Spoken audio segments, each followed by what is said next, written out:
Hello and welcome to another update video about Bitcoin from an Elliott Wave point of view. So we can take a look at the Bitcoin chart here, and I said in the last video that a lot of Elliott Wave analysts believe that we are currently in a larger wave 4. So that what is coming down here is a wave 4. So from the arithmetic chart point of view that I have here, I cannot come to the conclusion, because especially now that Bitcoin crashed below 20k, it came into the price region of the wave 1 back here. So you could count this as a wave 1, and a wave 2, and then here a wave 3 and a wave 4.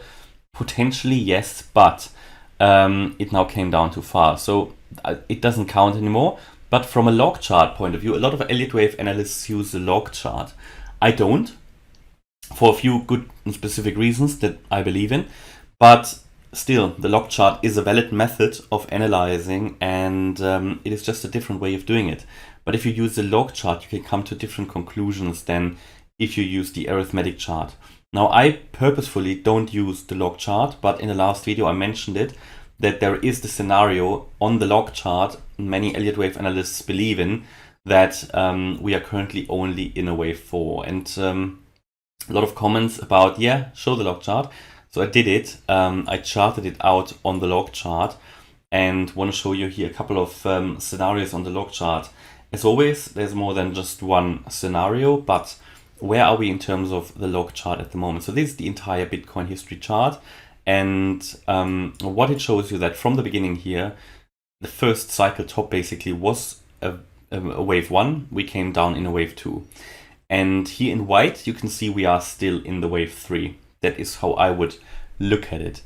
But then within that wave 3, you started a wave 1, a wave 2. The first wave 1 here in yellow was in December 2013. So the next cycle top basically came down in a wave 2. Moved up here in the last bull run really in 2017. That was a wave 3, oftentimes the longest wave, the strongest. Then we came down in a wave 4, and we are now in this wave 5 in yellow. But within the wave 5, again, you have subwaves. So within that yellow wave 5, which could be complete or not, and we'll look at that in a minute, then we moved up in a wave 1, we came down in a 2, we moved up in a 3, came down in a 4. And this is exactly what many Elliott Wave analysts believe at the moment, that we are here in this wave 4. You can see that on the log chart, you're not cutting into the price region of this green wave 1. Yeah, you're not. And invalidation point here would be 13,000. Let me just do that exact. And this is the index chart. So the low here was, just to find that. And need to zoom in a little bit. No, because it doesn't show me the. Okay, let's just measure it properly. Let's just do that properly here. Yeah, it doesn't give me the low up there. Okay, don't worry. We'll measure it properly. So you get here to a level of 13,000. And I guess that might differ from exchange to exchange slightly, doesn't it? Because, you've got different exchanges with different values. So around about 13,820 would be the invalidation point here for the wave 4. So that means, in this scenario, you can still drop a bit more. But the way this is coming down for me is just too strong for a wave 4, even on the log chart. However, looking at the Fibonacci retracement levels with the log scale gives you an idea how far we are actually coming down in percent. And yeah, normally what I tell you is that the wave 4 is coming down into the region between the 50% and the 38.2. Fib levels, in this case, between 16,420 and 23,056. So from that point of view, fair enough. We've come into that area. So that is why many Elliott Wave analysts sort of use the log chart. First of all, because it's easier long term to chart it out, and also to because it currently adheres to that scenario. So if you use the log chart, you probably come to this conclusion that we are in a wave 4, which then would mean that in the wave 5, which comes next, we are going to make a new all-time high. Yeah, and then we can also possibly project here out what the target for that next wave 5 might be, just assuming and let's just assume we might hit the low here now, yeah. Let's just assume we might have hit the low here now. If we come down lower, it might be different, but for now, which we probably haven't hit the low, but the wave 5 here in green, you would say the 1-to-1 ratio. So assuming wave 5 will be as long as wave 1, which is a possibility. It's the first main target that you would get. That would assume we will get to 75,280. And that would assume that we make a slightly higher high compared to wave 3. Now, if we come any lower in this wave 4, all those targets will move as well. So if we go any lower, you cannot use that target anymore ideally, because you will make a lower low in the wave 5 compared to the wave 3. Then you go to the next sensible target, and that is the 1.618 Fibonacci extension level. Yeah, but even if we stopped here now, yeah, and we've made the low, and we say, okay, Bitcoin will go as per this 1-to-1 ratio target to the 76K level, we still need to keep an eye on the next target, which is the 1.618, which is, if Bitcoin moves to 70, if the target is 76, the 1-to-1, the 1.618 Fib extension would show us a target for that wave 5 of 187K. So this is still far away and difficult to forecast, but these are sort of the targets you would get here on the log chart. Now, there is an alternative count, as there always is, and that is what will lead to invalidation, in my opinion, of this wave 4 scenario anyway. So the alternative would be that you've already seen the wave 5 here. So it would mean that we've had a wave 3 here, we've had a wave 4 there. So wave 3 was here, wave 4 here, wave 5 here. That would mean we've finished this one off. Yeah, and that would mean also that we are in a wave 4, but we are in the white wave 4 basically. Okay, so what would that mean? That means you are here now in this wave 4, which means lower levels. Okay, yeah, which means invalidation point here is, you don't really want to know, $34. Okay, but let's take a look at the Fib extensions. No, Fib retracements. We start here from 0, yeah, pretty much. No, sorry, we don't, because we want to calculate the length of the wave 3 in white.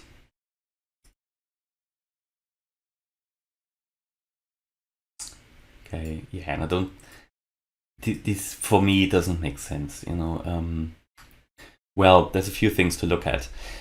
That would mean we are in a white wave 4, in the next higher level wave 4. Okay, so what would that mean?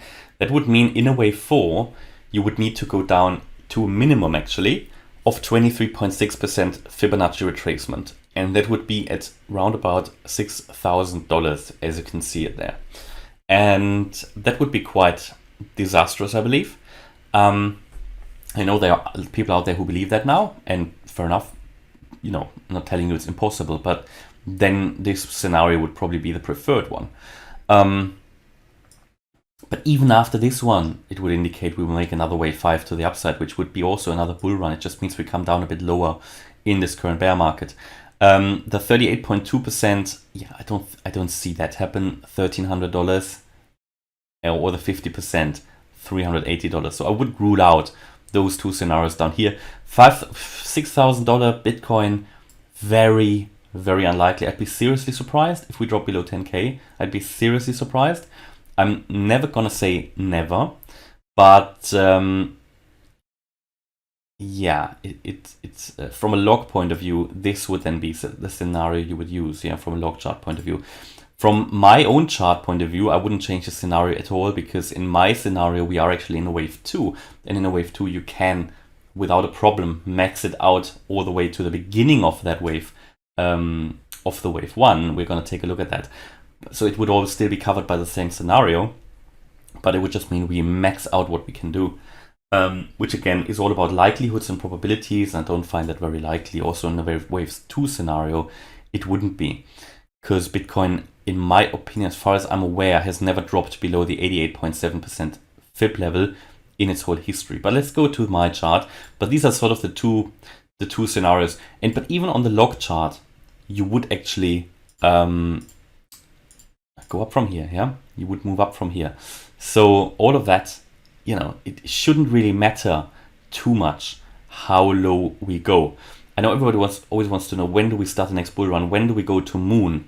But think about it from an investor point of view. You want to be able to accumulate if you really believe in Bitcoin, and if you've made the decision to buy Bitcoin and maybe other altcoins. You want to be able to buy Bitcoin as long as possible, isn't it?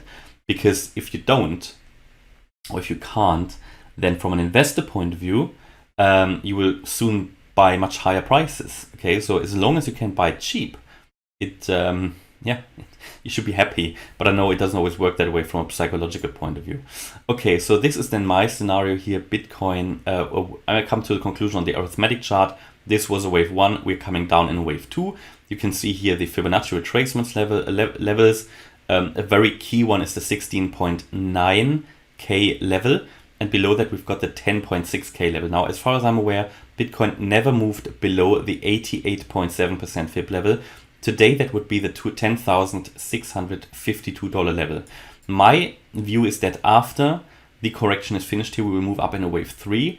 The wave 3 should be a very strong wave, the most bullish wave normally, and should really lead to a rocket start as well. But I can't promise you that this will happen, because there are two alternatives when the correction is finished. Either we move up very strongly, or we just go into a long sideways crypto winter bear market. Yeah, this is what the two possibilities are. And until we've hit the low and see the reaction to it, I am not gonna able to tell you which of these possibilities is going to work out. So far, Bitcoin is adhering very well to the Elliott waves, and also the Elliott wave count. And my target here of the wave 5.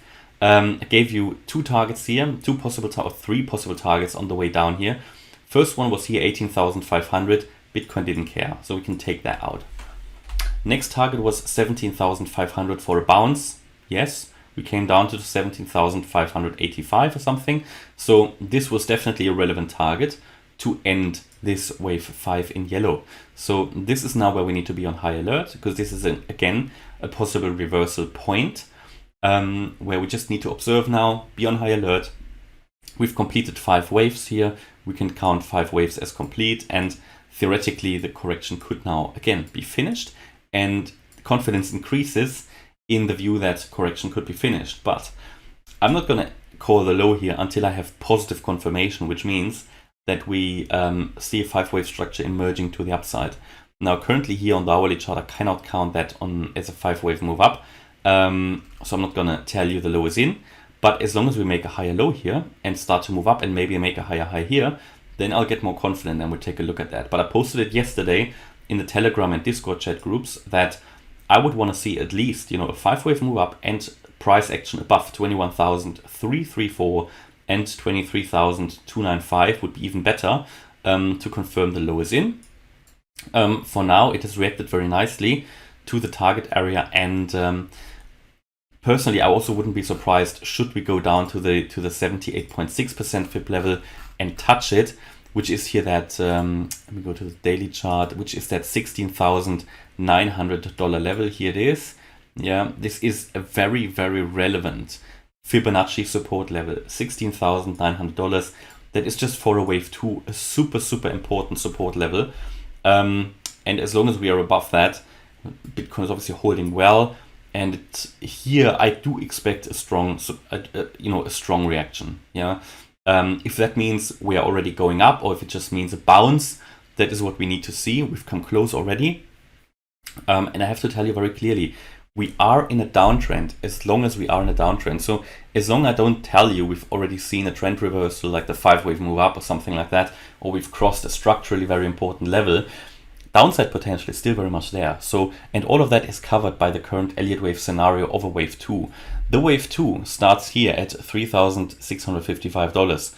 So the wave 2 can theoretically go down all the way to the beginning of that wave. Yeah, this scenario can max it all out. It would be able to, but it wouldn't be likely. Yeah, the wave 2 would normally, especially for Bitcoin, I would expect it to bounce off the 16,900 level, the 78.6% Fib level, maybe going a few percentage points below that, to go down to the 88.7. Okay, in the current very difficult market environment, maybe, but I find it unlikely. Going below that even I find it highly unlikely, really highly unlikely. I would never rule anything out because that's just stupid, because I don't know. Yeah, it's all about probabilities, and unlikely events in the world happen all the time. But because we have hit all my target levels so far, and Bitcoin has done from a wave 2 point of view what it needs to do, like it fulfilled the requirements to complete the correction, we now need to be on high alert that at any point in time the reversal could be coming. But I also need to tell you very clearly two things. I don't know when the reversal is coming from a time point of view. I don't know how long it will take. This is basically impossible to say. And also I cannot tell you if that 5-wave move that we see here and can count as complete, if that is going to extend in any way. So it is really only at the moment when we can count 5 waves to the upside that we can see potentially high confidence this correction as complete. I'm currently not having high confidence in it as being complete, and I won't until we don't make higher highs, higher lows, and we change the trend to the upside and we see a 5-wave move to the upside. Then until then my focus will be on more downside. Okay, so this is just what it is and what you have to do, because until I have proof in the chart that the trend is changing, the focus still needs to be on lower. So next target would be, if we fail to make a higher high here, next target would be the $16,900 level. I'm very excited to see if we are going to hit it and how the reaction to that 78.6% Fibonacci retracement level will be. Alright, so hopefully you liked the update. If you did, please hit the like button, leave a comment and subscribe. And if you really like the content, check out the channel membership. Thanks a lot for watching. Bye bye.